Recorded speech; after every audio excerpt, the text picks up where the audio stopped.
ये बात तो सर्वदलीय बैठक में खुद स्वीकार की कि हमसे चूक तो हुई है, ये जिक्र तो खुद अमित शाह की ओर से किया गया, तभी तो हम बैठे हैं, सबकी बात कही। लेकिन चूक होने के बाद वो जो इंटेलिजेंस होनी चाहिए उस तत्परता के साथ, उस गति के साथ, क्या नहीं पहलगाम के आतंकी अब तक मिलने चाहिए थे, या फिर उनका वो हर्ष होना चाहिए था, एक मैसेज आना चाहिए था? मतलब कहीं कोई चूक है या फिर नहीं काम हो रहा है? ये देखिए भलमानसाहत है आर्म फोर्सेस का, सिक्योरिटी फोर्सेस का, कि वो कहते हैं कि हाँ चूक हुई है।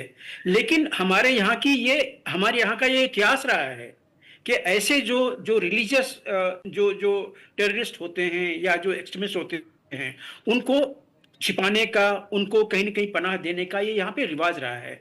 मैंने आपको इसलिए उन 1990s का जिक्र किया था कि मैंने उन दिनों अपने आंखों से देखा था कि बगल के घर में टेररिस्ट छुपा हुआ है, लेकिन उसको पूछिए, कहता कि नहीं है यहाँ पे। तो ये चीज हमने देखा हुआ, तो इसलिए ये जो चार अभी आपको नहीं मिल रहे हैं, इसमें से जैसे आपने बताया कि उसमें से एक या जो है वो वहां का लोकल भी है। हाँ। तो जब लोकल है, कश्मीरी बोलता है, वहां पे वो किसी के घर में छिप सकता है। तो ये लोग जरूर मारे जाएंगे आने वाले दिनों में, लेकिन या तो हम लोग बिल्कुल स्टिफ हो सकते हैं, एकदम क्रूर हो सकते हैं और एक एक घर को तोड़ के, ताला तोड़ के फिर वो इसको खोजें, या फिर वेट करें कि चूहा जो है वो बिल से कभी न कभी जरूर बाहर निकलेगा, और जिस दिन बाहर निकलेगा वो आपके पल्ले पड़ जाएगा। तो ये चीजें आप याद रखते हैं। लेकिन मुझे एक छोटी सी और तकलीफ होती है, जो बहुत सारे टीवी चैनल्स में मैंने ये देखा हुआ है जी। कि आपने भी अपना इंट्रोडक्शन दिया कि ये सीज फायर हो गया। हम्म। सीज फायर कहाँ हुआ है?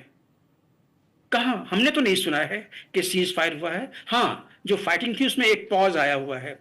आपने भी इंट्रोडक्शन में दिया कि विपक्षी आरोप लगा रहे हैं कि ट्रंप ने सीज फायर किया, इससे करवाया गया। कहां सीज फायर हुआ है?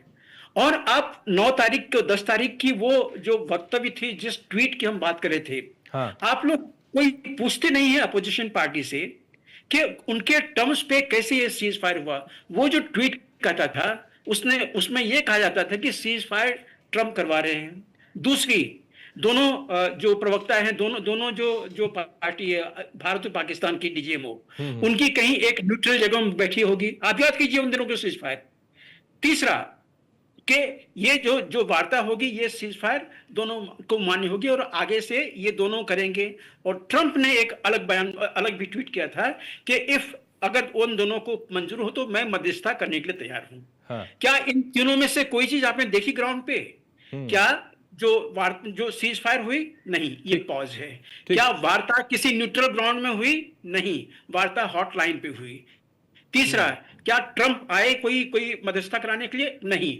सारे दोनों अपना भारत सरकार के आप यकीन कीजिए, इन्होंने बिल्कुल सरकार का यकीन है और सरकार का यकीन करना भी चाहिए, लेकिन सवाल जब सियासतदान उठाएं, यानी कि विपक्ष के नेता उठाएं, उनको मौका मिल जाए अमेरिका के राष्ट्रपति डोनाल्ड ट्रंप से, उनके बयानों से, तो फिर वो सवाल तो पूछेंगे ना। वो ये पूछेंगे कि पाकिस्तान और भारत का मसला क्या अमेरिका सॉल्व करेगा, कश्मीर का मसला क्या अमेरिका सॉल्व करेगा, क्योंकि ये जिक्र किया गया था, ये जिक्र किया गया था साहब। वो अलग बात है, वो अलग बात है कि बाद में उन्होंने मध्यस्थता को लेकर अपनी बात पलट दी हो, वो अलग बात है। वो कहते हैं कि कारोबार बना रहना चाहिए भारत पाकिस्तान के बीच में, इसलिए सीज फायर किया गया। वो अलग बात है कि वो अपने बयान से बाद में पलट जाएं, और यही वजह है कि अलग अलग पार्टी के नेता इसका कोट करके सवाल पूछते हैं।